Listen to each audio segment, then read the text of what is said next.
Panorama group, जो सोचता है वो करता है। जुड़े हुए सभी पुलिसकर्मी, पुलिस पदाधिकारी, मैं आज के इस अवसर पर, पुलिस सप्ताह के आयोजन के अवसर पर आप सभी को हार्दिक शुभकामनाएं देता हूं। जैसा डीजीपी साहब ने बताया कि 2007 से पुलिस सप्ताह के आयोजन की दोबारा शुरुआत हुई थी। 13 तक एक दो बार डिसकंटिन्यू हुआ, लेकिन 13 के बाद से लेकर अब तक लगातार यह आयोजन हो रहा है। ये बहुत ही खुशी और प्रसन्नता का विषय है कि विनय कुमार जी जब सीआईडी में थे तब से इनके मार्गदर्शन में प्रयास थे, लगातार ये आयोजन होता रहा है। और ये ऐसे आयोजन है जिसमें हम सब अपने एक दूसरे की उपलब्धियों से लाभान्वित होते हैं। उस समय के जो कंकरेंट चैलेंजेज है उसके बारे में डिस्कस करके नई तकनीकों के बारे में जानकारी हासिल करते हैं और किस प्रकार फर्दर एफिशिएंसी गेन हो इसके बारे में स्ट्रेटेजी बनाते हैं। इसलिए ये वीक बहुत ही महत्वपूर्ण है। मैं सर्च कर रहा था नेशनल पुलिस वीक का भी, तो नेशनल पुलिस वीक का भी एक आयोजन होता है और उसका एक अलग ड्यूरेशन है, बट अपने यहाँ पुलिस हस्तक के नोटिफिकेशन की तिथि को हम लोग इस वीक का समापन करते आए हैं 27 फरवरी, और उस हिसाब से इसका आयोजन होता रहा है। मुझे इस बात की बहुत प्रसन्नता है कि आज सरदार पटेल भवन के परिसर में, इस ऑडिटोरियम में कार्यक्रम में भाग लेने का अवसर मिल रहा है, क्योंकि इसके निर्माण से मैं संबद्ध रहा था जब इसका निर्माण कार्य भवन निर्माण विभाग द्वारा हो रहा था। तो उस समय मैं इससे संबद्ध रहा था। ये पहली बिल्डिंग है बिहार राज्य में जिसमें अर्थक्वेक रेजिस्टेंस के लिए लीड रबर बियरिंग का उपयोग किया गया, और वो कैलिफोर्निया से लाने के लिए हम लोगों को काफी कोऑर्डिनेशन उस समय करना पड़ा, उसमें विलंब भी हुआ, बट ये पहली बिल्डिंग है। और उसके बाद तो ऑफकोर्स हमारे कई मेडिकल कॉलेजेस में एलआरबी का उपयोग हो रहा है। पटना में कोई भी आता है तो सरदार पटेल भवन के सामने से गुजरता है तो इसकी तारीफ किए बिना नहीं रहता है, क्योंकि ये ऐसी बिल्डिंग है जो दिल्ली के प्रमुख भवनों जैसी है और अन्य राज्यों के अच्छे अच्छे भवनों की तुलना के अनुरूप है। इसलिए गर्व का विषय है कि सरदार पटेल भवन माननीय मुख्यमंत्री की परिकल्पना से पुलिस मुख्यालय के रूप में यहाँ पर ये बन पाया है, और इसमें गृह विभाग के साथ साथ डिजास्टर मैनेजमेंट का भी कार्यालय है, और इसकी छत पर हेलीकॉप्टर लैंडिंग की भी फैसिलिटी है। One of the only building in Patna जहां पर की इमरजेंसी में हेलीकॉप्टर की भी लैंडिंग यहाँ हो सकती है। मैं आपको ये बताना चाहता हूं, विशेषकर हमारे जो नए अधिकारी पिछले कुछ वर्षों में राज्य में योगदान दिए हैं, कि वर्ष 2005 में जब माननीय मुख्यमंत्री महोदय ने राज्य की कमान संभाली थी, उस समय पूरे राज्य में पुलिस बल मात्र 42,000 था। आज वह संख्या स्वीकृत पद बल 2,27,000 हो गया है, जिसमें से 1,10,000 वर्तमान में कार्यरत बल है। और माननीय मुख्यमंत्री ने जब 7 निश्चय 1 की घोषणा करी थी, उस समय महिलाओं के सशक्तिकरण के जो विभिन्न पहलू थे उसमें एक था कि पुलिस में महिलाओं की भागीदारी बढ़नी चाहिए, ताकि हमारे समाज की जो आधी आबादी है उसमें सुरक्षा का बोध बेहतर हो सके। उस दृष्टिकोण से पुलिस बल में 35% महिला पुलिस बल के पद आरक्षित किए गए, और आज मुझे यह शेयर करते हुए आपके साथ प्रसन्नता है कि लगभग 29,000, if I am not wrong, करीब 29,000 हमारे पुलिसकर्मी महिला है, और वे विभिन्न थानों को, दूर दराज के थानों को भी मैन किए हुए हैं। और पुलिस मुख्यालय ने यह भी मार्गदर्शन पुलिस अधीक्षकों को दिया हुआ है कि लगभग 15% थानों के थाना प्रभारी महिला अधिकारी होने चाहिए, और ऑफ कोर्स पुलिस थाने तो राज्य में खुले ही हैं। तो इससे महिलाओं के मन में थाना जाना, अपनी ग्रीवांसेस रेज करना बहुत सुगम हो गया है, और इसका प्रभाव प्रत्यक्ष रूप से नजर नहीं आता है, लेकिन समाज में जब 1-to-1 इंटरेक्शन करते हैं तब इसका प्रभाव नजर आता है। एक और तथ्य जो आपकी जानकारी में देना चाहता हूं कि वर्ष 2005 में कुल पुलिस वाहनों की संख्या मात्र 1,000 थी, और आज पुलिस वाहनों की संख्या 11,000 है। तो राज्य के हर फील्ड में ऑलमोस्ट 10 टाइम्स ग्रोथ हुआ है। Not only police vehicles, but हम लोग तो डिफरेंट आयाम देखते रहते हैं। सभी में पिछले 20 वर्षों में 10 गुना वृद्धि हुई है। यदि मैं इन्वेस्टमेंट का भी आंकड़ा आपके साथ शेयर करूं तो एमएसएमई में जो क्रेडिट फ्लो होता है बैंकों से 2015 में मात्र 7800 करोड़ रुपए था। लास्ट ईयर ये 78,000 करोड़ रुपए था 10 वर्षों में। तो दिस शोज कि आप सभी के समन्वित प्रयास के फलस्वरूप जो एक माहौल पैदा हुआ है, जिससे लोगों में विश्वास हुआ है राज्य में आकर के इन्वेस्ट करने का, वो आंकड़ों में इस प्रकार रिफ्लेक्ट हो रहा है। हम लोग डिफरेंट इन्वेस्टमेंट कॉन्फ्रेंस जब करते हैं तो उसमें 2 बातें मुझे बिल्कुल क्लियरली नजर आती है। एक ये कि बिहार के जो पढ़े लिखे युवा हैं, जो अच्छी एजुकेशन हासिल कर लिए हैं, वो काफी अब बिहार को चॉइस मान करके इन्वेस्टमेंट कर रहे हैं इंडस्ट्रीज में, डिफरेंट सर्विस सेक्टर में।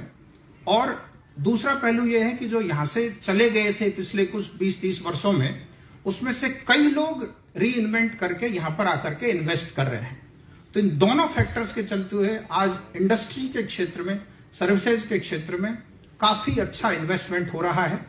आपने देखा होगा कि इस बार इंडस्ट्रीज डिपार्टमेंट ने जो बिहार बिजनेस कनेक्ट का कार्यक्रम आयोजित किया था, उसमें 423 इन्वेस्टर्स ने अपना इंटरेस्ट दिखाया है और 1,81,000 करोड़ रुपए का इन्वेस्टमेंट करने का एमओयू साइन किया है, जो रिफ्लेक्ट करता है कि राज्य में आप सभी के प्रयास से किस प्रकार की स्थिति बेहतर हुई है और हम लोग का राज्य भी अन्य राज्यों की भांति एक इन्वेस्टमेंट डेस्टिनेशन के रूप में उभर रहा है।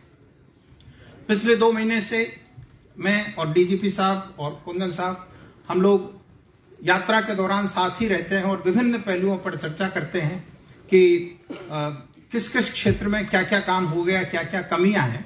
और हम लोगों ने महसूस किया डिस्कशन के दौरान कि अभी भी कुछ एरिया है जिसमें पुलिस मॉडर्नाइजेशन और इंफ्रास्ट्रक्चर को फर्दर ऑग्यूमेंट करने की जरूरत है।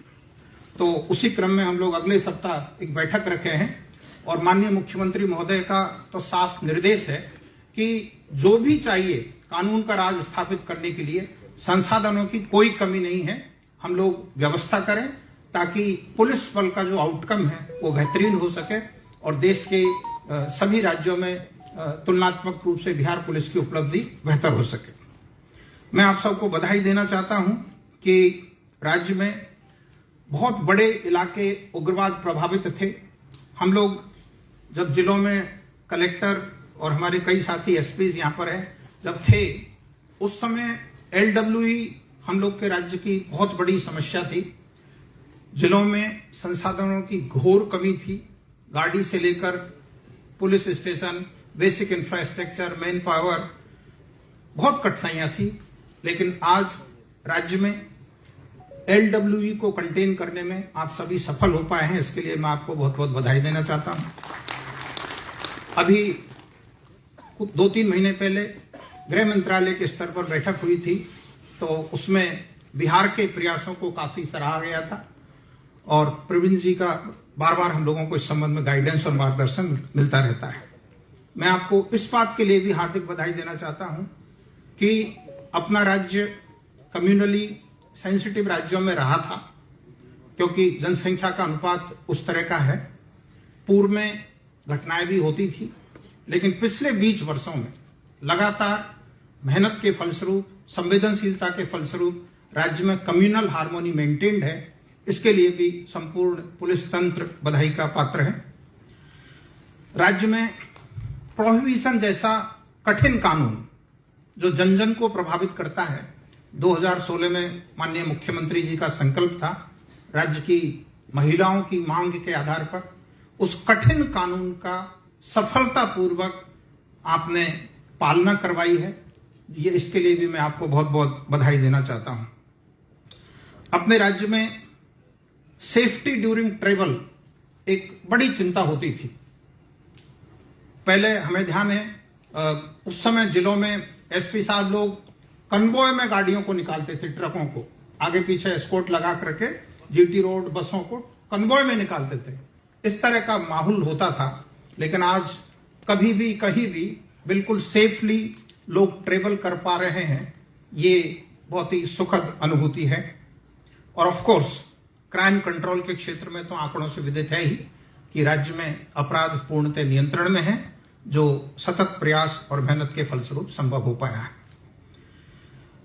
मेरा कुछ एक सुझाव है। अपना ही एक राज्य है जिसमें ग्राम कचहरी एज एन इंस्टीट्यूशन है। पूरे देश में कहीं भी ग्राम कचहरी संस्था नहीं है।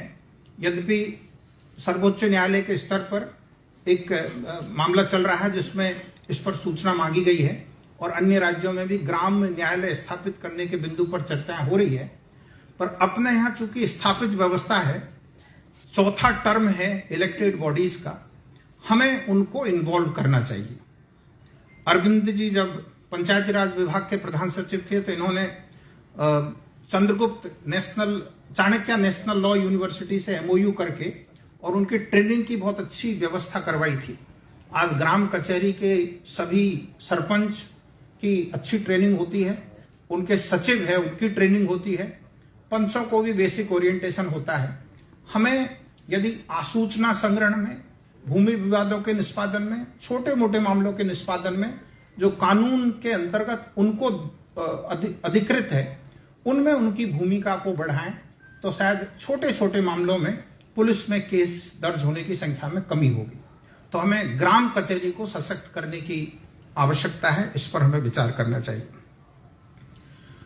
भू विवाद, अपने राज्य में जो आपराधिक घटनाएं हो रही है उसमें 50% से ज्यादा मामलों की जड़ में भू विवाद है। उस पर हम सब लोग प्रयास कर रहे हैं, समाधान पोर्टल भी बना है और हर स्तर पर सेंसिटिविटी है, लेकिन फिर भी मामले हो रहे हैं। इसमें बहुत बड़ा कारण हम लोगों का जो लीगेसी लैंड रिकॉर्ड्स का मेंटेनेंस पुअर रहना हुआ है। सर्वे समय पर नहीं हुआ, अद्यतन सर्वे, लेकिन उसके बावजूद भी यदि कोई नीतिगत इनपुट आता है बेस्ड ऑन डिफरेंट केसेस, कई बार कई इलाकों से ऐसा सुनने में मिलता है कि लोग गैंग्स ऑपरेट करते हैं रिकॉर्ड्स की फोर्जरी करने में, तो उसके आधार पर पॉलिसी इनपुट यदि मिलता हो जिलों से या राज्य मुख्यालय से, जिसके आधार पर हम लोग कुछ महत्वपूर्ण निर्णय ले सके रेवेन्यू एडमिनिस्ट्रेशन में, तो उसके लिए मैं अनुरोध करना चाहूंगा। भारत सरकार का बहुत जोर है आईसीजेएस और सीसीटीएनएस को इंटीग्रेट करने का। यद्यपि राज्य में बहुत काम हुआ है, हमारे पुराने जितने 900 थाने थे उस सब में सीसीटीएनएस से संबंधिता हो गई है, नयों में भी करने का प्रयास चल रहा है। सारे के सारे करीब 23,000 आईओज को लैपटॉप और स्मार्टफोन सरकार के द्वारा स्वीकृत हो गया, वो भी अगले 1-2 महीने में सब धारित कर लेंगे, तो उससे इसका अडॉप्शन बेटर होगा। प्लस राज्य में थर्ड आई की प्रेजेंस बढ़ाने के लिए बहुत फोकस्ड एक्शन प्लान पर काम हो रहा है। राज्य के 4 सबसे बड़े शहरों में ऑलरेडी वाइड स्केल जो है integrated command and control system लागू हो गया है, जिसमें नंबर प्लेट से लेकर के मूवमेंट से लेकर के हर चीज कैप्चर हो रही है और उसका बेहतरीन तरीके से पुलिस द्वारा अपराध नियंत्रण में उपयोग किया जा रहा है। बड़े अगले 5 प्रमंडलीय शहरों के लिए भी योजना मंजूर हो गई है, जिसको बेल्ट्रॉन बहुत जल्दी कार्यान्वित करेगा, और ट्रांसपोर्ट डिपार्टमेंट द्वारा बचे हुए जिला मुख्यालयों के लिए भी योजना मंजूर करवा ली है। साथ ही साथ हमने सभी अर्बन लोकल बॉडीज को कहा है कि उनके जो संसाधन है उससे शहर के प्रमुख स्थानों पर कैमरे लगा दें और उसकी पुलिस को व्यूइंग की फैसिलिटी दे दें। पंचायतों को भी मैंने अभी कहा है कि पंचायतों के भी प्रमुख चौक चौराहों टर्निंग्स पर कैमरे लगाए जाए ताकि एविडेंस रह सके। आने वाले समय में इस पर मेजर इन्वेस्टमेंट हो रहा है। मैं चाहूंगा कि ऐसे सिस्टम हो कि इस डेटा का यूजेज पुलिस स्टेशन करें ताकि उसके आधार पर अपराध नियंत्रण में मदद मिल सके। आप सब जानते हैं कि रोड्स जो एक प्रमुख इंफ्रास्ट्रक्चर है क्राइम कंट्रोल के लिए, उसके क्षेत्र में वर्ष 2005 से लेकर अब तक राज्य में बहुत काम हुआ है। हमारे रूरल रोड्स का जो नेटवर्क है 1,20,000 किलोमीटर का, उस नेटवर्क में करीब 25,000 किलोमीटर रोड्स ऐसे थे जो पिछले कुछ वर्षों में मेंटेनेंस पीरियड से बाहर हो गए थे, डिफेक्ट लायबिलिटी पीरियड से बाहर हो गए थे, उनकी स्थिति ठीक नहीं थी। इनफैक्ट मैं राज्य में मुख्य सचिव के रूप में योगदान देने के तुरंत बाद समस्तीपुर जिले में शाहपुर पटोरी प्रखंड अंचल और थाना भवन को देखने गया था। डीएमएसपी से भी वह मीटिंग करी थी और बक्सर गया था। तो मुझे एक चीज जो उन्होंने दोनों जगह पर बताई थी कि सर रूरल रोड्स का मेंटेनेंस की स्थिति ठीक नहीं होने के कारण थोड़ा सा मूवमेंट में दिक्कत होता है। हम लोगों ने संज्ञान में लाया माननीय मुख्यमंत्री जी के, और सरकार ने एक गो में 18,000 करोड़ रुपए की योजना मंजूर कर दी, जिसमें ये सारे के सारे रोड को 7 साल की मेंटेनेंस गारंटी के अंतर्गत डाल दिया गया है। तो अगले 3-4 महीने में हमारे ये रोड्स भी बिल्कुल सरपट हो जाएंगे। आरसीडी के रोड तो अच्छे है ही, नेशनल हाईवे का नेटवर्क तो बहुत बेहतर विकसित हो ही रहा है। तो राज्य में रोड नेटवर्क जो कि पुलिस की इफिशियंसी के लिए बहुत जरूरी है, वो देश के बेहतरीन राज्यों में से आज भी एक है, और आने वाले 3-4 महीने में और उसमें बेहतरी आ सकेगी। ये मैं आप सभी को जानकारी देना चाहता हूं। मैं आज के इस कार्यक्रम के माध्यम से यह भी अनुरोध करना चाहता हूं, विशेषकर पुलिस अधीक्षक जुड़े हुए हैं, कि जहां कहीं भी आपको लगता हो कि कुछ ऐसे ब्लाइंड स्पॉट्स है जहां एक्सीडेंट ज्यादा होता है, एक्सीडेंट प्रोन प्लेसेज है, उसको भी आइडेंटिफाई कर लीजिए ताकि उनका विशेष स्ट्रक्चरल मिटिगेशन किया जा सके। इसको आइडेंटिफाई करके आप मुख्यालय स्तर पर उसको संकलित कर लेंगे हम लोग, फिर उसके बाद संबंधित विभाग से उन ब्लाइंड स्पॉट्स का भी सॉल्यूशन कर लेना चाहेंगे। राज्य में ट्रेनिंग इंफ्रास्ट्रक्चर हम लोग का गर्व है। राजगीर की पुलिस एकेडमी, जिसका परिसर देखने से आदमी प्रसन्नचित्त हो जाता है, प्लस वहां ट्रेनिंग लेने वाले बच्चे प्रोफेसर्स इतने खुश रहते हैं सुविधा को देख करके, और आने वाले समय में और भी ट्रेनिंग इंफ्रास्ट्रक्चर क्रिएट करने की योजना बनाई जा रही है। मैं आज के इस समारोह में 4-5 चीजों की ओर अपनी परामर्श और हम लोग जो चर्चा करते रहते हैं उस पर आप सभी को शेयर करना चाहता हूं कि राज्य में ड्रग मीनेस बड़ी चुनौती होता जा रहा है। हमें ऐसे सारे कदम उठाने चाहिए जिससे कि युवा पीढ़ी को प्रोटेक्ट किया जा सके। ये बड़ी चुनौती है। दूसरा साइबर, जिसके लिए तो आज प्रवीण जी और पूरी टीम आई है, जिस पर हम लोग अवगत होंगे, जानकारी हासिल करेंगे। प्रोहिबिशन यद्यपि बहुत बेहतरीन प्रबंधित हुआ है, परंतु जो ऑर्गेनाइज्ड गैंग्स है उन पर और बेहतर लगाम लगाने की जरूरत है। भू mafia, sand mafia and organised crime से जुड़े हुए जो लोग हैं उनके बारे में डीजीपी साहब ने निर्देश दिए हैं, उस पर काम हो रहा है, लेकिन आम जन को ये प्रभावित करता है, इसलिए हमें उस पर विशेष ध्यान रखना चाहिए।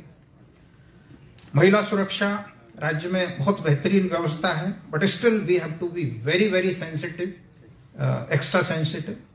और लास्टली हमारा जो बॉर्डर है, इंडो नेपाल बॉर्डर रोड, वो बहुत पोरस और सेंसिटिव है नेशनल सिक्योरिटी के पर्सपेक्टिव से।